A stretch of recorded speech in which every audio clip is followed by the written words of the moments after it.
Well, and you bring up XDR, the question that it begs the question of where does that leave EDR? You know, looking 5 years out, where is EDR going to be? Is it even going to exist in and unto itself, or is it going to be replaced, whether it be by XDR or other evolutions in terms of the technology?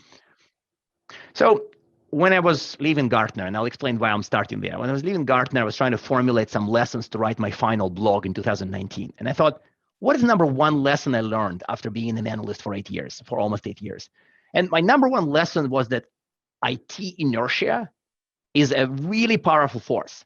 And you'd expect to deal with containers, but you deal with mainframes. You expect to hear about microservices, but then you deal with Windows XP. So some things that really should have died in the 90s are alive in the 2020s.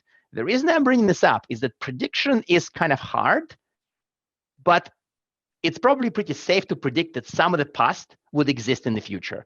And to me, as long as people have virtual machines or on-premise endpoints and client PCs and client laptops and mobile devices, there's no real EDR for mobile, but still, there would be a need to observe the endpoint.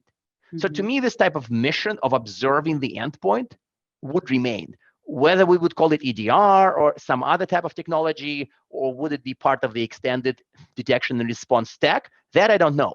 But observing the endpoints would still be a need in 5 years, not only for legacy endpoints, but for some kind of a future endpoints as well.